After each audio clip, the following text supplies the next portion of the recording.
Bom dia, meus meninos. Vamos ao trabalho, espero que continuem todos bem dispostos. Hoje vamos concluir o nosso capítulo de cálculo de primitivas e depois vamos entrar em coisas ainda mais bonitas, mas temos aqui, como sempre, um exercício de aquecimento. Duas primitivazinhas para calcular. A primeira é muito fácil. Fácil porquê, meus meninos? Porquê é fácil? Porque temos quem? Digam lá. Nossa, pelo menos a gente pode não... Esta é daquelas mesmo que não saibamos a letra, a gente troteia a música, não é, meus meninos? O que é que nós temos ali? Derivadinha, exatamente, Bruno, muito bem, não é? Temos a derivadinha, o Pedro também disse, muito bem, não é? Temos aqui a derivadinha, 1 menos x quadrado, bom, a derivada de menos x quadrado é menos 2x, temos ali x, portanto isto vai ficar muito bonitinho. Muito bonitinho, deixa eu mudar. Portanto, vamos lá fazer isto rápido. Temos muitas coisas para fazer. Primitiva de menos 2x 1 menos x quadrado. Ora, primitiva, temos derivadinha. Isto é 1 menos x quadrado elevado a 1 meio. A primitiva vai ficar elevada a 3 meios sobre 3 meios. Bonitinho, tranquilo. Portanto, ficamos muito facilmente com isto feito. Já agora vamos pôr isto direito. Fica menos 1 meio. 3 meios. Primitiva imediata. Reconhecemos, temos ali uma derivadinha, primitiva imediata. Segunda. Tínhamos uma hint, uma sugestão. Bom, se temos ali raiz de x, o que é que a gente vai fazer, meus meninos? Este aqui, não.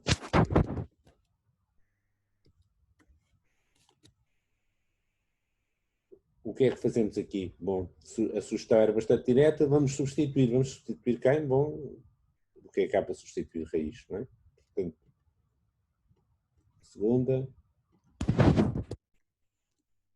Vamos fazer raiz de x. E, ao fazermos a substituição, mais uma vez, é necessário não esquecer a nossa amiga derivadinha. dx igual a, se o x é t ao quadrado, o dx vai ser dx sobre dt vezes dt, ou seja, vai ser a derivada desta coisa vezes dt. Dx é igual a quanto, meus meninos? Quanto é que é o dx? A derivada vezes dt. A derivada de... Bom, meus meninos, é um silêncio um bocadinho preocupante, não é? 2t vezes dt. Ok? Então a nossa primitiva vai ficar x, vai ficar primitiva de seno de t, fazemos a substituição, raiz de x por t, o x é igual a t ao quadrado, o dx é a derivadinha vezes dt. Bom, e agora? O que é que será preciso fazer para levar a cabo o cálculo desta primitiva? Seno de t vezes 2t. O que é que se pode fazer a partir daqui, meus meninos? Que técnica é que nós conhecemos para primitivar uma coisa que é um produto de duas funções que não estão... que não temos derivadinha? Como é que se chama isso, meus meninos? Por partes, exatamente. Exatamente. Nós fazemos por partes. Eu vou deixar como exercício, portanto, eu vou dizer agora, continuaremos. I didn't catch that. Could you try again? TPC, meus meninos. Fica como TPC, depois continuar usando o método da primitivação por partes para chegar ao fim da primitiva. Não esquecendo depois no final, a rigor isto aqui, depois temos que substituir o t por raiz de x e obtermos finalmente o valor da primitiva.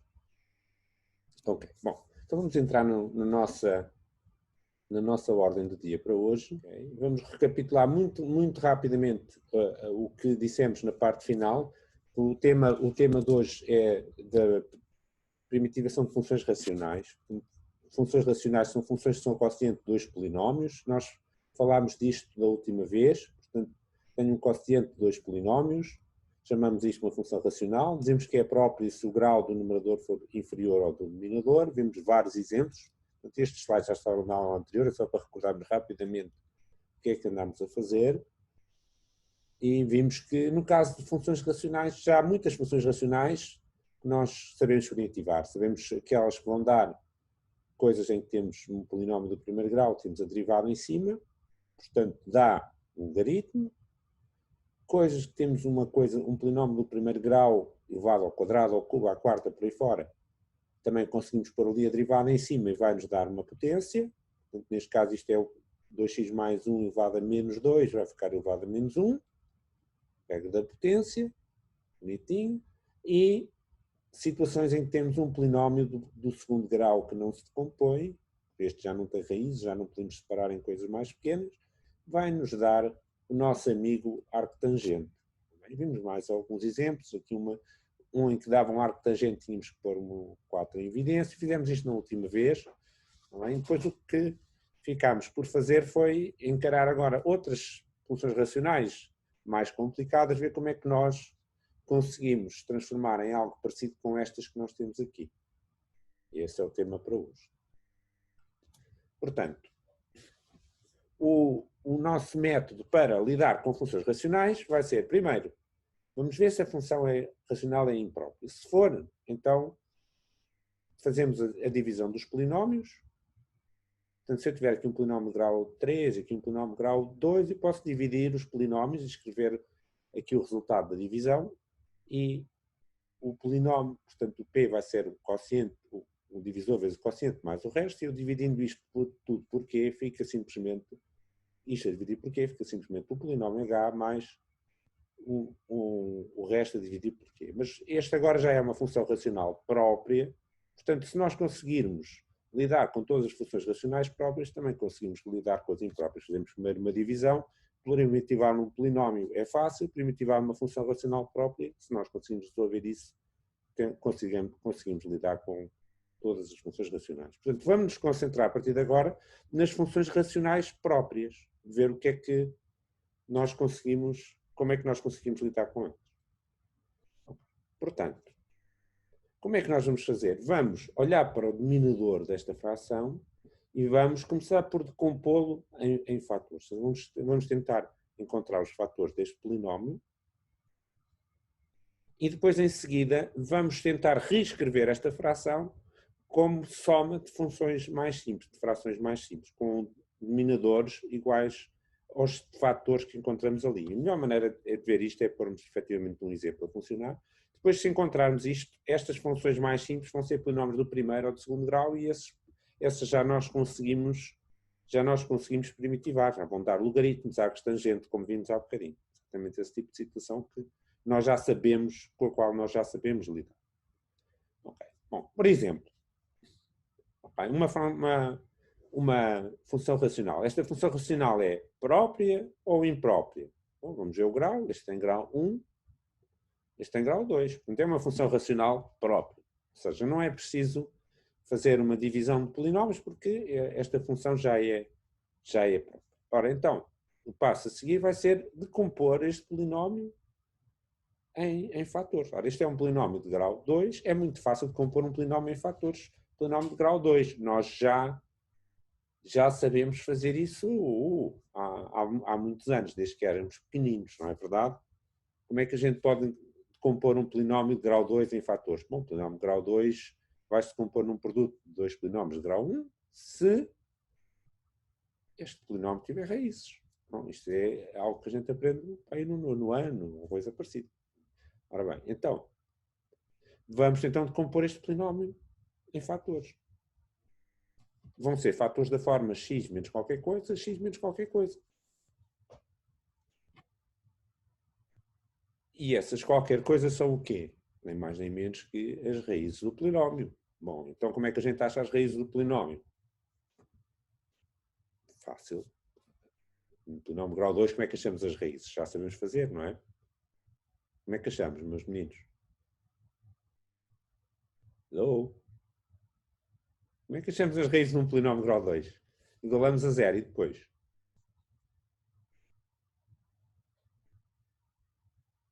Forma resolvente. Ok. Portanto, aplicamos a forma resolvente e encontramos as raízes deste polinómio.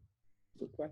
Okay. Bom, então fazemos as contas e é muito fácil de ver que, bom, a forma resolvente, 3 mais ou menos, raiz quadrada, dá raízes 1 e 2. Okay. É uma continha muito fácil. Então quer dizer que este polinómio é escrito como x menos 1, x menos 2. Está bem? Uma continha muito simples. Portanto, se nós conhecemos, isto é para recordar coisas que toda a gente deve saber, não é? Se nós conhecemos as raízes de um polinómio, nós conhecemos os fatores desse polinómio. Se o polinómio tem as raízes 1 e 2, então ele vai ter um fator x menos 1 e vai ter um fator x menos 2. E neste caso, como o polinómio é de grau 2, já está. E podemos confirmar, multiplicando novamente x quadrado, menos x, menos 2x dá menos 3x, menos 1 vezes menos 2, 2. Podemos confirmar que está certo, não é? É muito fácil de verificar isto. Não é? Ok, então encontramos, compusemos o polinómio, muito bem, e agora? Vamos tentar escrever esta fração como soma de frações mais simples. Ora, ou seja, vamos tentar escrever, temos o nosso polinómio, a nossa fração, o denominador x² menos 3x mais 2 conseguimos escrever como x menos 1, x menos 2. O passo seguinte vai ser, vamos tentar escrever esta fração na forma de uma soma de duas frações muito mais simples. Reparem que estas frações aqui simplesmente têm um numerador que pode ser uma constante e o denominador agora é só x menos 1 e este denominador só x menos 2. Será que conseguimos fazer isso? Vamos ver que é muito fácil de conseguir fazer isso. Bom, e porquê é que nós ganhámos a fazer isto? Bom, ganhámos uma coisa muito, muito grande, é que uma função do tipo uma constante sobre x menos 1 nós já sabemos primitivar. A primitiva disto é a vezes o logaritmo de módulo x menos 1. E a primitiva disto é b vezes o logaritmo de módulo x menos 2. Ou seja, nós, se conseguirmos descrever desta maneira, conseguimos encontrar a primitiva. Ok, mas vamos ver como é que a gente agora faz para encontrar. Uma das maneiras de fazer isto é chamado método dos coeficientes indeterminados, ou seja, vamos fazer esta conta e vamos ver o que é que isso nos diz sobre o A e o B. Portanto, temos aqui um A e um B que não sabemos, mas vamos fazer de conta que temos aqui uns coeficientes. Okay? Então, vou passando aqui, como é que nós fazemos esse método dos coeficientes indeterminados? Bom, vamos somar estas frações e igualar aquela. O que é que dá? Bom, para somar estas duas frações eu tenho que outra vez voltar a reduzir ao mesmo denominador, que vai dar x² menos 3x mais 2. Então tenho que multiplicar este A por x menos 2 e este B por x menos 1 e fazer a conta. Está bem? Ok. Bom, tenho que fazer esta conta, tenho que multiplicar o A por x menos 2, o B por x menos 1 e agora arrumo esta conta e o que é que dá? Não dá nada de muito difícil. Arrumamos. E agora? Portanto, pusemos aqui o x em evidência, A mais B multiplicado por x, depois juntámos o que não tinha x e agora comparamos com aquele resultado, com a expressão onde nós partimos. O que é que nós tínhamos aqui? Uma fração em que o denominador é x menos 1, x menos 2. Outra fração em que o denominador é x menos 1, x menos 2. E têm que ser iguais. Bom, então o numerador também tem que ser igual. Ora, o numerador aqui é 2x mais 1 e aqui em vez de 2 está A mais B. Isto tem que dar sempre a mesma coisa para todos os x, não é? Portanto, então este A mais B tem que ser igual a 2. E este menos 2A menos B tem que ser igual a 1. Então ficamos com um sistema de duas equações. Bom, um sistema de duas equações é muito fácil de resolver. Isso podemos dar-nos o valor do A e o valor do B. Portanto, resolvemos aqui o sistema e dá, se não me enganei, vocês podem confirmar, dá A igual a menos 3, B igual a 5. Então, podemos chegar ali acima e pôr A igual a menos 3, B igual a 5. Pronto, e agora então já conseguimos calcular a primitiva facilmente. Vai ser menos 3 vezes um logaritmo, mais 5 vezes outro logaritmo. E conseguimos então calcular a primitiva desta função. Ok. podemos fazer aqui uma pequeno interlúdio para observar que podíamos ter feito isto também de outra maneira, que não deixa de ser interessante. Este método dos coeficientes indeterminados é razoavelmente simples, pronto, é uma conta, vamos fazer aqui umas contas, mas às vezes conseguimos fazer isso com um bocadinho menos de trabalho e portanto acho que vale a pena mencionar. Vamos agora pôr aqui uma outra imagem. Professor, tenho uma questão. Sim. No sistema paramétrico, onde é que o professor foi buscar o igual a 2? Onde é que eu fui buscar igual a 2? Aqui nesta equação? Exato. Então, vamos lá ver. Nós queremos que esta soma A sobre x menos 1 mais B sobre x menos 2 seja igual à nossa fração original, não é? Portanto, fizemos esta conta, somámos as frações, não é? E depois pusemos o x em evidência aqui nesta soma. A vezes x menos 2, que A vezes x, B vezes x. Portanto, A mais B vezes x. E depois menos 2A e menos B. Então, esta fração continua a ser, é sempre igual àquela onde nós partimos, certo? Temos duas frações iguais. O denominador das duas frações é o mesmo. Portanto, o que é que tem de acontecer? Se eu tenho duas frações com o mesmo denominador e têm que ser iguais, os numeradores também têm que ser iguais. Sim? Ok, já percebi. Portanto, este A mais B vezes x mais menos 2A menos B tem que ser exatamente igual a 2x mais 1. A única maneira disto ser sempre igual é os coeficientes serem iguais, ou seja, este A mais B ser igual a este 2 e este menos 2A menos B ser igual a 1. E, portanto, depois daqui vemos quanto é que tem que ser o A e o B. Está bem? Ok, muito obrigado. Bom, então vamos ver uma outra maneira de encontrar estes mesmos coeficientes. Vamos ver outra maneira de encontrar estes coeficientes. Temos aqui a mesma fração de há pouco, 2x mais 1 sobre x menos 1, x menos 2. Continuamos à procura, portanto, estamos a encontrar aquele valor do A e do B, mas vamos agora ver uma outra maneira de determinar o valor do A e determinar o valor do B. Se nós multiplicarmos de um lado e do outro tudo por x menos 1, vamos ficar com isto. Portanto, eu tenho 2x mais 1 sobre x menos 2, multiplico por x menos 1, que é como quem diz, escondo aqui os x menos 1, fico 2x mais 1 sobre x menos 2, também tenho que multiplicar do outro lado, então multiplico por x menos 1, portanto o x menos 1 aqui de baixo desaparece e multiplico por x menos 1 aqui em cima. Bom, e agora eu quero que estas duas expressões sejam iguais. Ora, neste caso, é fácil de ver que se eu substituir agora o x por 1, esta segunda parcela desaparece e fico só com o A. Bem, então, eu posso chegar aqui a esta expressão, substituo o x por 1 e dá-me 2 vezes 1 mais 1, 3. 3 sobre menos 1 igual a A. Ou seja, o A igual a menos 3. Então, uma maneira, x por 1, obtemos A igual a menos 3. E da mesma maneira, se eu agora, em lugar de multiplicar por x menos 1, se eu multiplicar por x menos 2, posso fazer a mesma coisa para achar o B.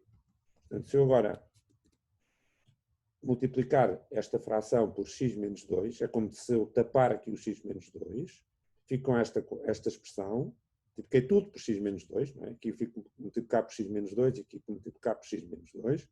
Se eu agora fizer o x igual a 2, desaparece esta parcela, fica o B. Portanto, substituindo aqui o x, obtenho o B. Agora, substituindo o x por 2, fica 5 sobre 1, B igual a 5. Igual a 5. Perdão, este método é, por vezes, chamado, assim, um bocadinho, de uma forma algo infantil, mas sugestiva, é geralmente chamado o método tapa.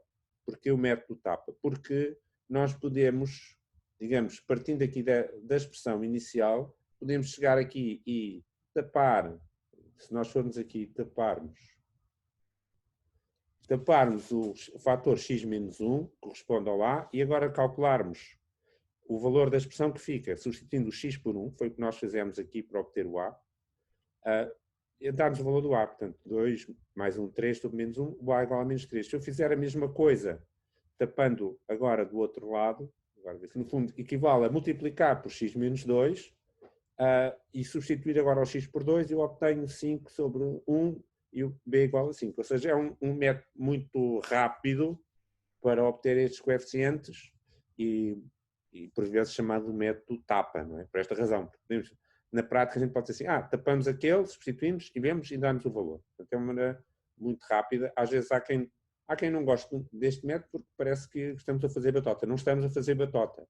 Eu em primeiro lugar, dei-vos a explicação sobre como é que isto realmente funciona. O que estamos a fazer, quando tapamos, é multiplicar e depois estamos a substituir por um valor. Portanto, não é batota nenhuma.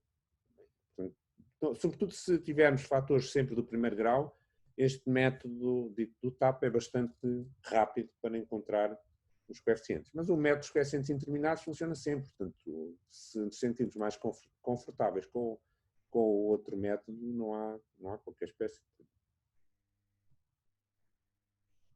Ok, bom. Então, continuando, não é? Calculamos, agora neste caso ficou muito fácil calcular a primitiva, como estávamos a dizer, porque fica-nos com expressões, estas funções têm todas primitivas imediatas, todas primitivas muito simples, dão logaritmos e, portanto, tudo bonito, não é? Menos 3 vezes o logaritmo, mais 5 vezes o logaritmo, já está.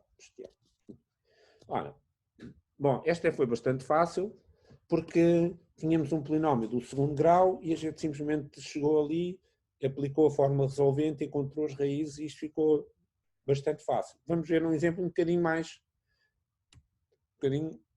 menos fácil. Bom, e agora? Agora parece bastante pior, porque já não temos um polinómio do segundo grau, temos um polinómio do terceiro grau. Para decompor isto em fatores, nós precisamos de encontrar raízes deste polinómio e à primeira vista não temos assim uma fórmula tão imediata como forma resolvente do segundo grau para polinómios do terceiro. Portanto, isto agora parece um bocadinho pior. Bom, antes de mais, será que este polinómio do terceiro grau tem raízes? Será que podemos garantir que este polinómio tem raízes? Ou será que é possível que este polinómio não tenha raízes? E um polinómio do terceiro grau pode não ter raízes. Um polinómio do quarto grau pode não ter raízes. Um polinómio do quarto grau pode não ter raízes. Basta pensarmos, por exemplo, x à quarta mais 1 não tem raízes, certeza absoluta. Não é? Mas um polinómio do terceiro grau tem sempre raízes. E quem nos diz que um polinómio do terceiro grau tem sempre raízes é um dos amigos com que nós lidamos nesta disciplina. É o nosso amigo Bolzano. Já ouviram falar, não é? Nosso amigo Bolzano. O que é que diz o teorema de Bolzano? Diz que se uma função tiver um valor positivo ou um negativo, se for contínuo, ela tem que ter o valor zero. Ora, este polinómio vai ter valores positivos certamente, porque x ao cubo, quando x vai para mais infinito, esta coisa vai tender para mais infinito, portanto vai ter que ter valores positivos, mas também vai ter que ter valores negativos, porque quando x tende para menos infinito, esta coisa tende para menos infinito. Então, se eu pegar num ponto onde a função tem um valor negativo e um ponto onde a função tem um valor positivo, o teorema de Bolzano garante que vai ter de haver um sítio onde a função vale zero. E isto vale para qualquer polinómio de grau ímpar, porque se aqui tivesse x à quinta, eu podia dizer a mesma coisa. Quando x tende para mais infinito ia dar positivo, quando x tende para menos infinito ia dar negativo. Mas num polinómio de grau par já isso não funciona, não é? Ora bem, então este polinómio tem de certeza raízes. Mas isso não nos ajuda assim muito porque temos de encontrar essas raízes. Ora, há uma observação que nós devemos fazer que é o seguinte. Se eu tiver um polinómio com os coeficientes todos inteiros como este, obrigatoriamente, perdão, as raízes que existirem, se forem números inteiros, elas também têm que ser divisores deste número 2. Perdão. Eu estou um bocadinho rouco. Perdão. As raízes que forem números inteiros, atenção, pode ter raízes que não são números inteiros, mas as raízes que forem números inteiros têm que ser divisores do número 2. Eu deixo-me pensar um bocadinho porque é que isto tem que ser. E então, se eu já sei que as raízes inteiras têm que ser divisores do número 2, eu posso ir procurar entre os divisores do número 2 a ver se algum deles serve como raiz deste polinómio. E não há assim muitos números para experimentar, não é? O que é que pode ser? Menos 2, 2, menos 1 e 1. Ora, se eu substituir aqui por estas coisas, é muito fácil de ver o que é que vai acontecer, não é? Se o menos 1 não dá, o 1 também não dá, o 2, 8, menos 8, mais 2, menos 2. 2 é uma raiz deste polinómio. Então, eu sei que ele tem um fator x menos 2. Portanto, este polinómio vai se escrever como x menos 2 vezes qualquer coisa.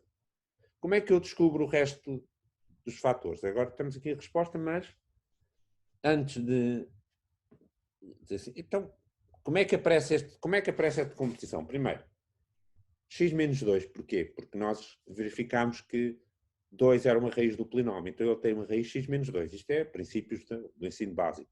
Se o polinómio, se eu substituo aqui o x por 2 e dá 0, ou seja, se 2 é uma raiz do polinómio, então ele pode-se dividir por x menos 2 e dá resto 0. Portanto, este polinómio toma o valor 0 quando x é igual a 2 e este também. Portanto, não podia haver aqui um resto, se fosse x menos 2 vezes uma coisa, mais 5, este polinómio não tomava o valor 0 no ponto 2. O resto tem que ser 0. Está bem? Portanto, tem um fator x menos 2. Como obter este outro fator? Ruffini, exatamente, Ruffini, muito bem. Aplicamos a regra de Ruffini, toda a gente sabe fazer, e encontramos este fator. Ok, está bem, portanto, não vamos agora aqui demorar, deixo como exercício aplicarem a regra de Ruffini para dividirem este polinómio por x menos 2 e verem que de facto dá o quociente dá x² mais 1, boa. E agora? Bom, e agora que temos o polinómio decomposto, será que este polinómio x² mais 1 ainda se vai decompor mais? Bom, é fácil de ver que ele não tem raízes, não é? Portanto, um polinómio de x² somado 1 nunca pode dar 0, portanto, este polinómio não tem raízes, portanto, isto já está decomposto, tanto quanto se pode compor em R, não é? Poderíamos decompor mais se nós entrássemos no reino dos números complexos, mas não vamos fazer. Então, o passo a seguir uma vez que está o polinómio decomposto, vamos tentar separar isto em duas frações. Uma com o denominador x menos 2, outra com o denominador x² mais 1. Bem, agora, atenção aqui a um pormenor.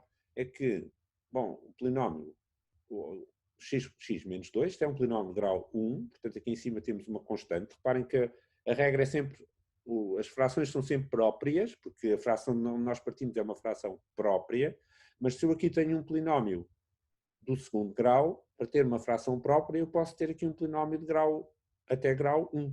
Tá bem? Portanto, aqui não vou pôr só b, como tinha no caso anterior, posso ter aqui, possivelmente, um polinómio de grau 1. Portanto, ponho qualquer coisa do tipo bx mais c. E agora faço exatamente a mesma coisa. Vou encontrar estes coeficientes a, b e c e tenho o assunto encaminhado. Bom, esta é fácil, não é? Vai dar um logaritmo. E esta? Bom, e esta vamos ver com um bocado de atenção o que é que nos aparece.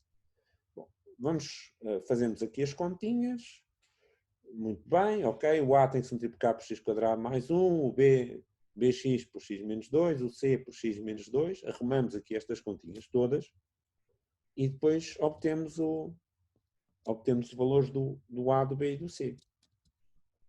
Ora, eu deixo também as contas para verificar, é simplesmente arrumarmos. Basta ver, por exemplo, que o A vai ficar multiplicado por x², depois o bx por x, portanto A mais B vai ficar multiplicado por x², depois o bx por menos 2, o C por x, portanto fica menos 2b mais c multiplicado por x, e por aí fora. Bem? E ficamos agora, neste caso, em vez de um sistema de duas equações a duas incógnitas, ficamos com um sistema de três equações a três incógnitas. E resolvemos, por exemplo, com os nossos magníficos conhecimentos de álgebra linear, resolvemos o sistema, e obtemos o A igual a uma coisa, o B igual a uma coisa, o C igual a uma coisa. Eu deixo estas continhas no TPC, fazer isso tudo. O A vai dar 1, no fim das contas, perdão, o C 5 e o B menos 1, se eu não me enganei, mas se eu me enganarem, vocês depois castigam-me na próxima aula. E Então a coisa vai ficar assim. Então queremos calcular a primitiva, vamos substituir então agora o A por 1, C por 5, B por menos 1. Agora temos uma dificuldade. Assim, o que é que fazemos com esta fração? Bom, e agora dizemos assim, bem, 1 mais x quadrado, epá, isto 1 mais x quadrado faz-nos lembrar qualquer coisa, não faz? Que o denominador 1 mais x quadrado deve-nos fazer logo pensar em arctangente, muito bem, não é? Mas para ter arctangente, aqui eu por um lado tenho aqui 5 sobre 1 mais x quadrado, isso vai-nos dar um arctangente, mas depois este x aqui já não vai dar. Então o que é que eu vou fazer? Vou separar estas coisas em duas. E vejo que 5 sobre 1 mais x quadrado vai dar 5 vezes arctangente. Devo reconhecer rapidamente isso. Mas se eu tenho aqui um x, e tenho aqui x quadrado mais 1, então eu tenho aqui uma derivadinha, então isto vai dar um logaritmo. Tá bem? Portanto, vamos pôr aqui ao lado, para que não... Vamos fazer aqui ao lado rápido, com algum pormenor. Nós estamos a calcular esta primitiva. O que é que eu estou a dizer? O 5 sobre x quadrado mais 1 vai-nos dar um arctangente. E o x aqui em cima, com sobre x quadrado mais 1, vai-nos dar um logaritmo. Então vamos lá escrever isto tudo direitinho. Vamos separar. Ora, aqui, esta é muito fácil, porque 1 sobre x quadrado mais 1 dá-nos arctangente. Portanto, isto é 5, a primitiva vai dar 5 vezes o arctangente. Isto deve ser absolutamente simples. Aqui o que é que nós temos? Bom, temos x quadrado mais 1, a derivada é 2x. Portanto, falta-nos pôr ali um 2 e temos um sinal de menos que nos sobra. Portanto, temos que pôr um menos para fora, cá por 2, dividir por 2, portanto, menos 1 meio. Portanto, isto vai nos dar menos 1 meio do logaritmo e este vai nos dar 5 arctangente. Portanto, menos 1 meio porque falta ali o 2, não é? Logaritmo. Portanto, tenho uma coisa do tipo o linha dividir por 1, logaritmo. Tá bem? Eu podia pôr aqui em módulo, mas neste caso x quadrado mais 1 é o mesmo módulo de x quadrado mais 1, portanto, não pôr ou não pôr o módulo não faz diferença nenhuma, e este simplesmente arctangente. Tá bem? Se temos um polinómio do segundo grau deste tipo, nós temos uma coisa com um x em cima, temos derivadinha, não temos. Então temos outra coisa diferente, que é o arctangente. Tá bem? Daí que aparece esta coisa. Portanto, estas são fáceis. Polinómio do primeiro grau dá logaritmos. Polinómio do segundo grau dá logaritmos, arctangentes, ou as duas coisas. Foi o caso que aconteceu aqui. Portanto, reparem, não é surpreendente quando eu vos disse logo ao princípio, tipo, estes arctangentes vão desaparecer bastante. Okay, tá bem? Portanto, sobre a primitivação de funções racionais, basicamente é isto. A gente decompõe, escreve à custa das funções racionais mais simples, e as funções racionais mais simples vão-nos dar três espécies de coisas. Vão-nos dar logaritmos, vão-nos dar arctangente, vão-nos dar potências. Portanto, se tivermos uma coisa mais complicada, é isso que a gente faz. Separamos, e agora estas mais simples vão-nos dar este tipo de coisas, e temos as funções racionais tratadas. Portanto, há umas contínuas, há uns rufinis, umas coisas assim, mas nada do outro mundo. Ok, bom, e agora vamos então entrar numa parte que tem bonecos, é muito bom, não é? Portanto, agora vamos dar uma pequena viagem sobre as coisas que vamos fazer a seguir. Sobre o conceito de integral. A primeira ideia de integral que nós associamos à ideia de integral é a ideia de área, mas com algumas cautelas. Portanto, a ideia com que vamos partir é assim: o integral de uma função não negativa, portanto, uma função, o gráfico de uma função não negativa, ou seja, o gráfico está sempre acima do eixo, e marcamos um intervalo. Nós, a nossa intuição, não estamos a dar uma definição formal, estamos a tentar formar a nossa intuição para esta ideia. A nossa intuição é que o integral da função, desde A até B, vai representar a área aqui limitada debaixo do gráfico da função. Isto é a nossa intuição. Portanto, o integral, chamaremos integral de A a B, e representamos desta maneira, e vamos ver porque é que representamos desta maneira, porque é que este símbolo é o mesmo símbolo que nós usamos nas primitivas, vamos ver que isto está tudo ligado. Representamos para integral entre A e B uma noção da medida da área debaixo da curva da função. Isto é uma ideia apenas muito hand-waving, Também depois nós vamos formalizar tudo isto. Portanto, a ideia do integral de uma função é a área debaixo do gráfico da função. Isto, se a função for não negativa. Integral, pensamos em área. Primeira ideia. Ideia informal, intuitiva, sugestiva, geométrica, boneco. Okay? Integral, pensamos em área. Bom, o que é que fazemos se tivermos uma área, uma função que pode ser negativa? Temos, por exemplo, aqui um pedaço da função que é não negativa e depois temos um pedaço da função que é negativa.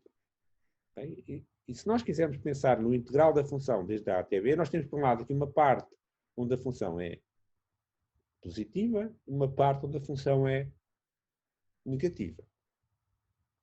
Bem? Então, o que é que nós vamos ter em atenção? Bom, a ideia de a área debaixo da função, esta área aqui, digamos, não está debaixo da função, está do lado contrário, está por cima da função. Então ela vai levar vamos espetar-lhe com um sinal negativo. Portanto, o que nós fazemos é esta área aqui, a nossa área, digamos, o nosso integral, vai ser uma área com sinal, está bem? Portanto, estas áreas acima têm um sinal positivo, as áreas abaixo têm um sinal negativo.